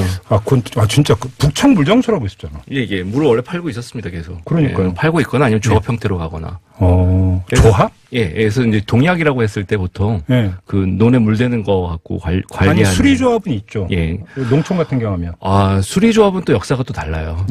예, 수리조합은 유역에 있는 수리조합 같은 경우에는 논에 물대는 거였는데 나중에 이제 1930년대 후반쯤으로 되면은 논 투기 조합으로 바뀝니다.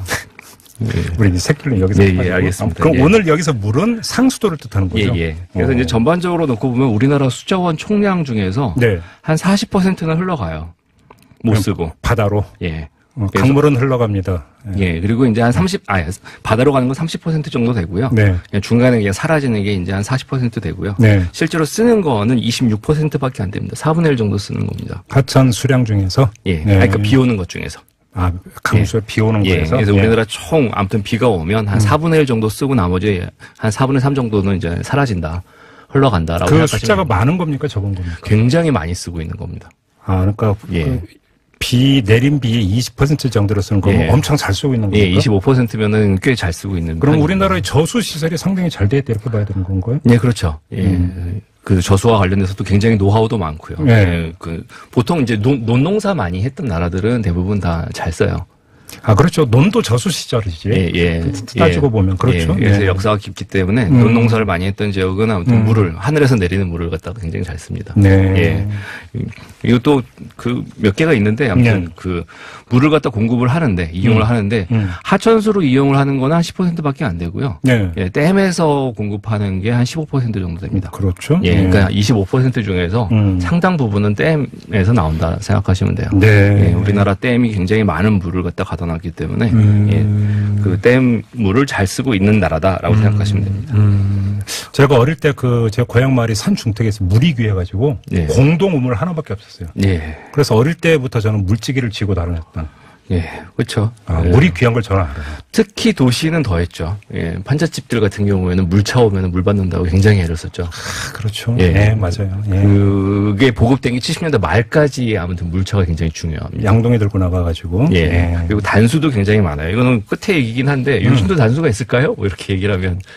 아, 있어요, 요즘도? 요즘도 있습니다. 그래서 달마다 한 700건 정도씩 있는데, 그래서 그 2016년에 공지한 걸로 보면은 단수 공지가 27,000건이에요. 2016년에? 공지에서. 전국적으로? 그렇게 많아요? 그다음에 비공지로 갑자기 물이 끊긴 경우도 9,400건입니다. 그럼 단수 이유가 뭔데요? 뭐 여러 가지 이유죠. 뭐 터진 건 또 있고, 그다음에 이제 그 시설 관리 때문에 잠깐 바꾸는 경우도 있고. 그렇네. 생각보다 단수가 없지는 않은데 옛날처럼 아주 심각하진 않죠. 시간으로 따지면 단수 시간이라든지 이런 것들이 워낙 관리가 잘 되니까. 아파트에서 물탱크 청소한다고 단수한다는 얘기는. 그렇죠. 건물별로는 있지만 아무튼 상수도 공급 자체에서 지자체가 단수를 한 건수도 생각보다는 많긴 많아요. 근데 예전엔 정말 심각했죠, 단수가. 그럼요. 그 가압장부터 해서 이제 전기난이 바로 상수난으로 바뀌었으니까 굉장히 힘들었습니다. 그렇죠. 그러니까 집에 있는 큰 그릇이랑 큰 그릇은 전부 다 물 받아놓고 이런 거. 그래서 오늘의 숫자가 될 건데 결국은 이제 상수 통계가 한 2년 터울로 나옵니다. 이제 3년, 그러니까 3월에 나왔는데 2016년께 그 하루에 한 사람이 쓰는 물의 양이 287리터. 많은 건가요, 적은 거? 많은 거죠. 이 정도면 꽤 많이 쓰는 건데. 287. 여기서 이제 먹고 샤워하고 이런 거 다 포함되는 거잖아요. 그래서 1일 물 사용량이 이제 287리터인데 이게 가정용으로만 생각하면 안 됩니다. 그러니까 업무용도 있고 뭐 공장도 있고 그래서 그렇겠죠. 그래서 그 실제로 가정용으로 했을 때의 그 평균은 아니지만 아무튼 287리터를 쓰게 되는 거고요. 그리고 이게 10년 동안 거의 바뀌지 않았어요. 10년 전만 해도 275리터거든요. 그러니까 이 물 사용량이 갑자기 급증한 거, 특히 가정용에서 급증한 거는 샤워의 보급이랑 비슷합니다. 그렇죠. 집에서 샤워를 하고 보통 일주일에 한 번밖에 목욕탕을 안 갔었는데 이게 매일매일 이제 샤워를 하게 되는 거죠. 그렇게 됐던 게 이제 80년대 후반으로 잡습니다. 그런데 샤워하고 목욕탕은 좀 차원이 좀 다르지. 개운함의 차이가. 전 세계에서 농담처럼 얘기하는데 매일 샤워하는 그 나라가 세 나라 있다고 해요. 미국하고 일본하고 한국. 그래요? 실제로 그렇게 매일 샤워하는 나라는 굉장히 드뭅니다. 뭐 보통 그냥 물수건으로 씻는 거지, 몸을 닦는 거죠. 씻는다기보다는. 그러니까 청결 선진국입니까, 우리나라가? 그러면? 그렇죠. 샤워를 굉장히 애호하는 그런 국민이죠. 그러니까 씻는 걸, 목욕하는 걸. 샤워하면 좋잖아요. 그렇죠. 근데 아무튼 물을 많이 씁니다. 그거와 관련해서. 그래서 이제 2000년대 이후로는 거의 그 1인당 물 사용량이 비슷하게 쭉 유지가 되고 있어요. 그렇군요. 1인당 물 사용량이 한 287리터 하루에. 그죠? 그렇죠. 1일. 287리터. 뭐 적은 편은 아니지만 아무튼. 그리고 예전 같으면은 우리나라 상수도 공급이 누수가 많았다. 이런 얘기 굉장히 많았을 거예요. 터졌다는 얘기 많이 했어요. 그래서 누수를 잡는데 제가 입학할 때만 해도 진짜 그런 얘기 말씀 많이 했는데 어느 지역은 50% 누수. 된다고 했어요. 근데 그 지역이 이제 보통 당시에 이제 막 개발을 했던 강남이었습니다. 그래요? 강남 지역 같은 경우는. 그러면 오히려 상수도 관이 더 세고 해서 터질 일이 별로 없었을 것 같은데. 이게 집장사라고 보통 얘기하는 개별 건축가들이 지은 집들은 그냥 아무 데서나 꽂고 뽑고 했기 때문에. 불량시고. 90년대까지만 해도 한참 문제가 상수도공항, 하수도공항에서 가장 큰 문제가 뭐냐면 하수도 관거를 통과하는 상수도관이었어요. 뭔 얘기야. 끔찍하죠. 근데 물이 들어갔을 리는 없겠지만 아무튼. 아까 청결 선진국이라고 했는데. 굉장히 문제가 많았습니다. 이게 하수하고 상수도하고 이제 그 보통 공학적으로 봤을 때는 최고의 난이도가 상수가 아니라 하수거든요. 근데 그 말씀 하시니까 저 브랜드 떠오른다. 언제까진가는 그 물이 부족해서 변기 있잖아요. 예. 변기에 벽돌을 하나씩 넣고 물을 예, 아껴 써라. 그렇죠. 이런 예, 뭐 캠페인도 있고 하고 그랬는데. 예, 그렇죠. 물 아껴 쓰자는 얘기는 굉장히 많이 했죠. 예. 예, 무지하게 비쌌으니까. 그러니까요. 예. 그래서 이제 목욕탕도 규제를 하고 막 그랬죠. 그러니까요. 예. 예. 아무튼 그래서 그 상수도 그 누수율 자체는 지금 현재 10%대입니다. 그럼 이건 높은 겁니까? 낮은 겁니까? 엄청 낮아지고 있습니다. 서울 같은 경우에는 누수율이 2%예요. 어휴, 예. 그러니까 거의 대부분의 물이 제대로 가고 있다라는 거죠. 계량기를 통과하지 않는 물은 별로 없다는 거죠. 예. 수돗물에 이렇게 누수율이 적은데 왜 복지비용으로 이렇게 누수율이 높고? 아까 저기 뭐 요양원 들었고 유치원 고 그러게요. 왜 그래요, 도대체? 예. 네. 물 잡는 게 더 쉬운가 보죠. 예. 그러니까. 예, 돈 잡는 것보다. 네. 예. 아무튼 그 누수율이 한 2%대고 전국적으로는 10% 정도입니다. 대도시 지역은 거의 대부분 10% 미만으로 내려갔어요. 그래서 대부분이 이제 물은 제대로 공급이 되고 있고 상수도 그러니까 체계가 잘 돼 있다 이렇게 봐야 되는 거죠. 예. 그래서 이 상수도 관련된 기술이 급속도로 높아진 게 이제 2000년대부터 시작해가지고는 거의 선진국 수준으로 갔습니다. 전 세계적으로 그 세계 물과 관련돼 가지고 얘기할 때 뭐 위생이라든지 보건 쪽에서 얘기를 할 때 한국은 모범 국가예요. 굉장히 수질과 관련돼서도 안 좋았다가 우물 쓰고 그다음에 전염병 많고 이러다가 그 경제 개발 속도보다 훨씬 더 빨리 상수도 보급이? 예, 훨씬 더 빨라집니다. 그래서 전 세계적으로 모범적으로 생각하는 게 이제 보통 세 개 잡는데 우리나라에서 전화하고요. 그다음에 상수도하고 그다음에 또 하나는 인터넷입니다. 인터넷은 근데 세계 랭킹 엄청 떨어졌던데 보니까 얼마 전에 보니까. 그건 다른 나라가 엄청 발전하셨으니까 그렇죠. 우리가 빨리 간 거죠. 1, 2등 하다가 지금 뭐 밑으로 뭐 여러 단계 떨어졌던데. 예, 그거는 계속 투자하기 나름이기 때문에 그렇습니다. 아무튼 그 상수도와 관련돼서는 굉장히 좋습니다. 특히 이제 농어촌 보급률 같은 경우도 10년 동안 굉장히 높아졌어요. 농어촌은 아직도 지하수 쓰는 경우 많이 있잖아요. 네, 많죠. 마을 수도도 있고 굉장히 많은데 이것 또한 굉장히 좋아지고 있습니다. 그래서 예전 같으면 70%대였거든요. 2000년 진입할 때는 한 50, 60 정도였는데 급속도로 올라가서 이제 농촌에서도 한 90%가 상수도가 보급이 돼요. 그래요? 예, 그러니까 농촌에 있는 지하수 쓰고 이런 건 별개죠. 그렇죠. 예, 그것들을 갖다 다 이제 그 지자체에서 마을 수도라든지 이런 것들로 양성화를 시켜서 법제화 시킨 거죠. 제도화 시키면서 수돗물이 나오는 농촌이 10집 중에 9집이 되는 겁니다. 예전 같으면 생각하기 힘든데 최근에 굉장히 빨리 발전을 했고요. 한마디로 얘기하면 우리나라는 상수도 선진국이다. 이렇게 이야기하면 되는 거잖아요. 예, 그렇죠. 그래서 뭐 오늘의 숫자를 굳이 기억을 하신다면 1인당 한 300리터 좀 적게 쓴다. 이 정도 생각하시면 되고. 근데 그건 좀 약간 많이 쓰는 거죠. 예, 많이 쓰는 좀 거고. 아껴 쓰자. 예. 덜 씻자는 말은 못 하겠고요. 예. 샤워할 때 물을 아껴 쓰시면 될 것 같습니다. 그거는 진짜 맞아요. 샤워하는 건 그러니까 그렇다 하더라도 샤워하면서도 물을 아낄 수 있는데 몸에 비누칠하고 그럴 때 잠깐 잠그면 되잖아요. 예, 그렇죠. 계속 틀어놓고. 맞아요. 예. 그래서 이제 그 물을 갖다 이렇게 공급을 하는데 이 그러니까 상수도의 선진화라는 걸 갖다가 가장 빨리 이끌었던 거는 뭐냐면은 민영화가 안 돼 있었고. 중요한 문제죠. 민영화가 안 돼 있었고 광역 상수도가 보급됐기 때문입니다. 광역 상수도가 뭐예요? 광역 상수도가 이제 보통은 이제 교과서에 안 나오는 말인데 지방자치단체가 원래 물을 공급을 하는 1차 책임이거든요. 왜냐하면 수도값을 받아가니까 수도요금을 받아가는 게 지방자치단체예요. 기초단체가 되나요? 아닙니다. 광역도 받고 이제 기초도 받고 그렇습니다. 근데 기초지방자치단체라고 해도 아무튼 지자체가 요금을 갖다가 냅니다. 요금 고지서를 내면 내는 그 요금 징수를 지자체에서 한다 이 말씀이죠. 그렇죠. 그래서 이제 취수장도 마찬가지예요. 지자체에서 관리를 한 경우가 굉장히 많았어요. 그렇게 되는데 물이 너무 없는 지자체들은 도저히 물을 공급할 수가 없기 때문에 광역화하는 겁니다. 그것들을. 어떤 특정과 기초단체 같은 물이 부족할 수 있으니까. 그래서 이제 한국수자원공사가 이제 굉장히 대표적인 공사가 되는 건데요. 4대강뿐만이 아니라 그 이전에 4대강 이전에 물 공급이 메인이었죠. 주였죠. 그렇죠. 그래서 이제 그 수자원공사부터 시작을 해가지고 광역 지자체들끼리의 연합체가 이제 물을 공급하는 건데 이게 효율이 좋아요. 아무래도 그 강과 관련돼서는 광역으로 하는 게 기초보다 훨씬 낫습니다. 그런데 중요한 건 결국은 뭐냐면 이게 댐 건설이랑 같이 갔다라고 보시면 돼요. 그렇죠. 댐이 건설이 되면 그러면 거기에 맞춰가지고 광역 상수도가 만들어지고 광역 상수도에 따라서 물을 공급합니다. 이거의 시초는 서울입니다. 팔당댐? 그렇죠. 팔당댐. 그래서 우리나라 법 중에 제일 이상한 법이 댐과 관련된 하천법 규정보다 다목적 댐이 훨씬 더 먼저 생겨요, 법적으로.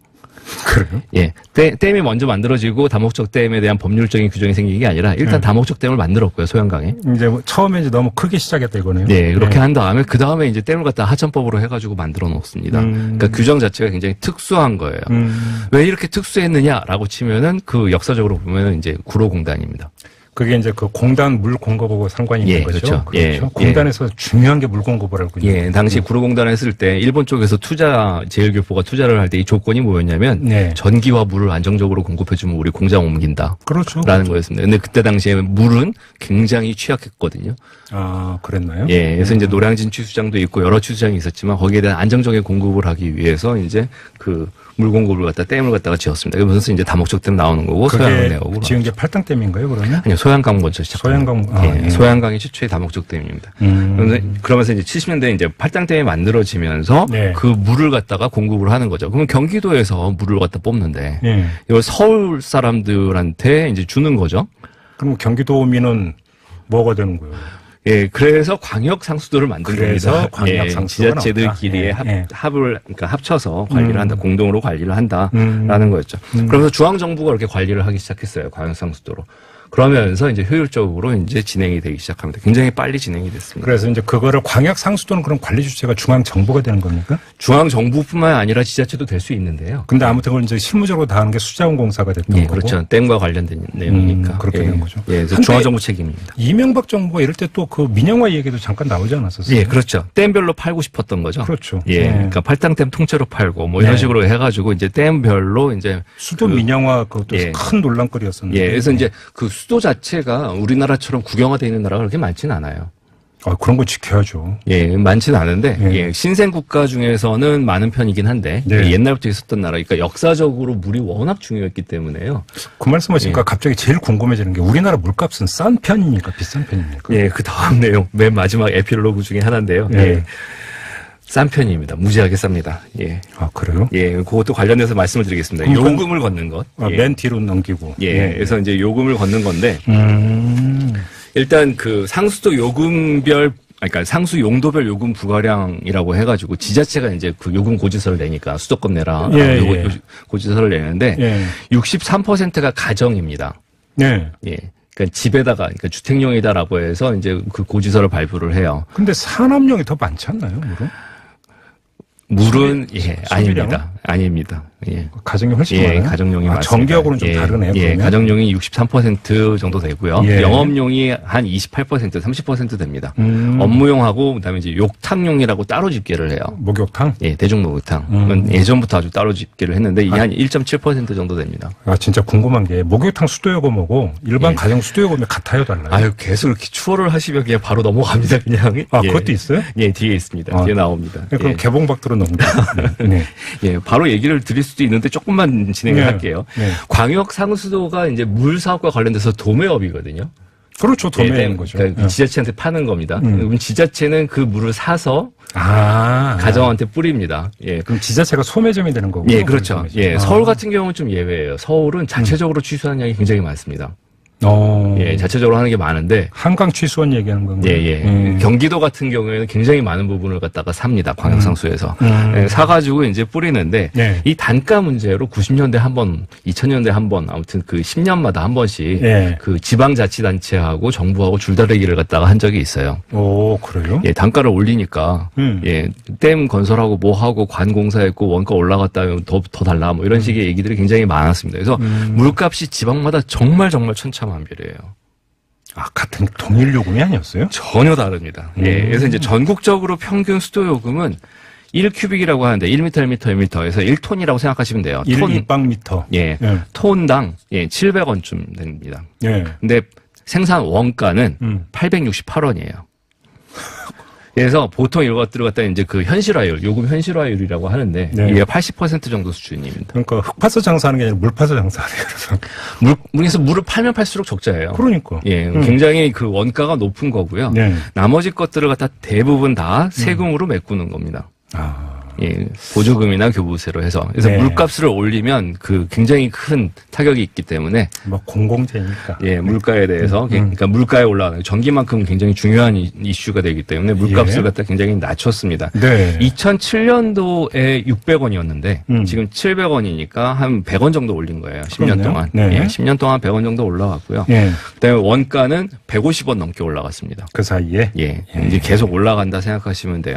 예. 그럼 잠깐만요. 그럼 수정공소는 뭘로 정서를 해요? 정부 돈이죠. 예. 그냥 세금으로 계속 예, 지원금이 계속 들어갑니다. 그래서 이제 이명박 정부 때 민영화하려고 한 겁니까? 적자나는 기업을 갖다가 민영화하는 굉장히 좋은 사례, 나쁜 사례 다 보고 있는데요. 예. 예, 안 좋은 사례 중에 하나죠. 근데 수도 민영화하면 안 되죠. 예. 수도 민영화의 문제는 가장 큰 건 뭐냐면 땅이에요. 그렇죠. 수자원관리공사의 땅이 거의 없는데 그 땅을 패키지로 묶어가지고 같이 들어가 버리면 그다음부터는 얘기가 완전히 달라지죠. 그러니까. 예, 그래서 이제 적자도 흑자로 만드는 마법을 갖다 굉장히 많이 펼치셨죠. 아무튼 예민한 요금 얘기 좀 계속하죠. 예, 그래서 이제 현실화율이 이제 80% 정도 되는데 네. 이게 지역마다 단가가 얼마나 다르냐면요. 제일 비싼 데는 뭐 강원도 1,500원까지 올라가요. 생산 원가가.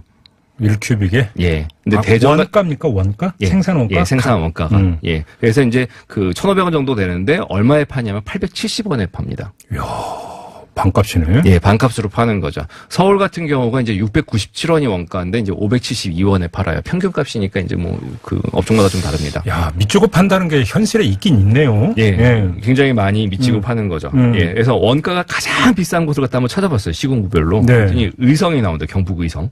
4,839원이 나왔습니다. 왜 이렇게 비싸요? 그러니까 서울에 거의 10배 가까이 되는 거죠. 그 물이 없나요, 거기? 경북에 원래 물이 없죠.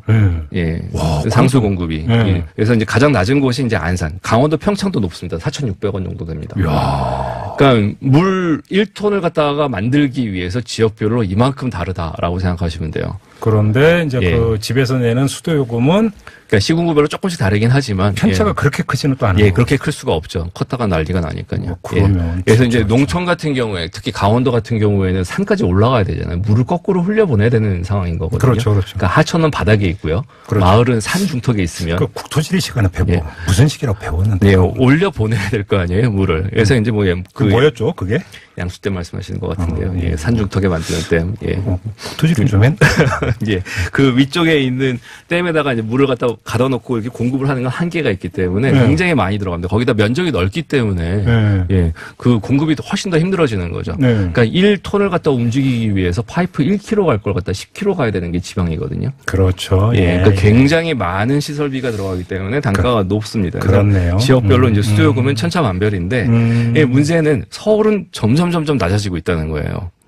생산 원가가? 예. 그래요? 다른 왜요? 지역에 비해서 밀도가 높기 때문에 그렇습니다. 아. 그러니까 인구 밀도가 높다 보니까 설비에서 이제 가성비가 나오는 예, 거군요. 그렇죠. 예, 예, 그래서 이제 농촌에 퍼져버리면 그러니까 사람들이 퍼져 살면 흩어져 살면 산촌처럼 흩어져 살면 훨씬 더 공급이 힘들어지는 게 이제 수도가 됩니다. 그렇죠, 그렇죠. 예, 맞죠. 근데 아까 이제 그럼 제가 여쭤봤던 거 가정집 그 수도요금과 목욕탕 수도요금. 예, 그렇죠. 여기서부터가 이제 좀 어떻게 보면 열받을 수도 있고 어떻게 보면 좀 이해가 될 수도 있고 하는 건데, 네. 예, 가정용 서울만 보면은요 단가가 그러니까 단가라고 하는 게 뭐냐면은 그냥 그 놔둔 것뿐이에요. 이게 원가는 아닙니다. 단가가 400원입니다. 그러니까 우리가 내는 수도요금 얘기하는 거죠. 예, 그렇죠. 예, 예. 그러니까 평균값이기 때문에 이것도 굉장히 힘들어요. 네. 추정하기 힘든데 400원 정도 됩니다. 공공용으로 업무용으로 풀이는 게 820원이고요. 그래요? 예. 그 다음에 일반용, 영업용 이게 보통 사무실에서 쓰는 수도요금입니다. 이거는 993원입니다. 네. 그러니까 같은 물인데도 불구하고 그건 그럼 전기요금하고 정반대네요. 예, 그렇죠. 예. 전기요금은 산업용, 일반용, 가정용으로 그러니까 예. 싼데 예. 물은 정반대네요. 예, 그래서 사무실 물값이 제일 비싸다 생각하시면 돼요. 오, 그렇네요. 예, 목욕탕 이게 좀 논란거리일 수가 있는데 네. 목욕탕은 479원 거의 500원 돈입니다. 가정용하고 비슷하네요. 가정용보다 100원 더 비싸죠. 예. 예. 왜 그런 거예요? 이게 역전되어 있습니다. 네. 훨씬 더 물을 많이 쓰기 때문에 그런 것도 있고요. 예. 그다음에 이제 따로 그러면 관리를 하는 것도 있고. 공급하는 쪽에서 박리담인가요? 목욕탕은? 목욕탕 영업용의 반값이긴 한데 가정용이 굉장히 낮게 책정이 돼 있기 때문에 가정용보다는 조금 높은 거죠. 예. 서울시는 좀 예외적이긴 한데 공업용 수도 좀 공급을 합니다. 근데 단가가 80원이에요. 아, 그래요? 아주 작은 부분이긴 하지만, 굉장히 조금이긴 하지만, 아무튼 아주 조금요. 400원대 80원이면 지금 예. 몇 배 차인데, 예. 58이 사실 아주 5배 작게 차인데. 이제 공급하는 양이 있습니다. 공업용으로. 예. 마지막으로 궁금한 거 하나 있어요. 예. 상수도 말고 생수 있잖아요. 예. 생수 가격은 비싼 편이에요? 싼 편이에요? 우리나라 비싼 편이죠. 예. 아, 그래요? 예, 비싼 편입니다. 또 이제 슈퍼 가격하고 이제 그 편의점 가격하고 별 차이가 없긴 한데, 네. 예, 꽤 비싼 편이긴 합니다. 예. 아, 비싼 편이에요? 예, 상수도보단 비싸죠, 당연히. 예. 거기는. 물론 에비앙 뭐 이런 것보다야 싸죠. 예. 그 외국에 있는 그런 광천수랑 비교할 건 아니지만, 예, 네. 병물입니다. 병물은 이제 1995년도에 그 먹는 물 관리법이 만들어져요. 이거 굉장히 중요한 법입니다. 새로운 시장이 열린 거거든요. 네. 예전에는 물은 독점이었어요. 공공이 독점을 하다가 네. 먹는 물 관리법으로 들어가면서 병물을 할 수가 있습니다. 아, 예. 그렇네. 상수도는 그렇죠. 관에서만 공급하는 건데. 그렇죠. 예. 사설로 아니, 자체적으로 공급할 수는 있긴 하지만 파는 거는 그러니까 시장 자체는 거의 독점이었는데 이제 생수와 관련돼서는 먹는 물 관리법 이후로 계속 발전을 합니다.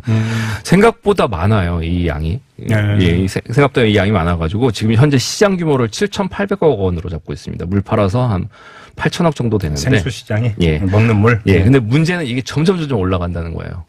그래서 한 5년 안에 거의 1조를 갖다 돌파할 것으로 예상을 하고 있습니다. 그렇군요. 예, 물을 굉장히 많이 먹게 되는 거죠. 이 수돗물도 상태가 괜찮은데 왜 이렇게 될지는 이제 다른 얘기긴 한데 병물은 그러니까 법적으로는 병물이라고 합니다. 예, 생수가 아니라. 아, 법률 용어가 병물입니다. 예, 병물입니다. 예. 병에다 담는 물이에요. 예. 플라스틱인데. 생수, 그것만 살아있는 물이 아니잖아요, 생수가. 예. 그 말을 갖다 정말 잘 지은 거죠, 생수가. 예. 생수라고 쓰는 데는 거의 별로 없어요. 예. 광천수 미네럴 워터라고 보통 얘기를 하는데. 물장사가 남는다, 이 예. 얘기군요. 근데 근데 이게 문제가 제주 3다수가 41.5%로 거의 독점 상태가 됩니다, 반독점. 예. 그래서 이제 먹는 물이 되는데 전쟁과 관련해서 먹는 물이 굉장히 중요합니다, 재해재난. 그거는 뭐, 안 봐도 대충 비디오 상상이 되는 게 있네요. 그래서 아무튼 오늘은 여기까지 하는데 에필로그로 이제 약수토를 조사를 한번 해봤어요. 네. 약수토의 3분의 1은 현재 먹으면 안 되는 물입니다. 예, 오늘은 여기까지 해서 마치겠습니다. 저 통 들고 다니기도 했었는데. 예. 알겠습니다. 자, 이렇게 마무리하고 임동근 교수와 인사 나누겠습니다. 수고하셨어요. 예, 감사합니다.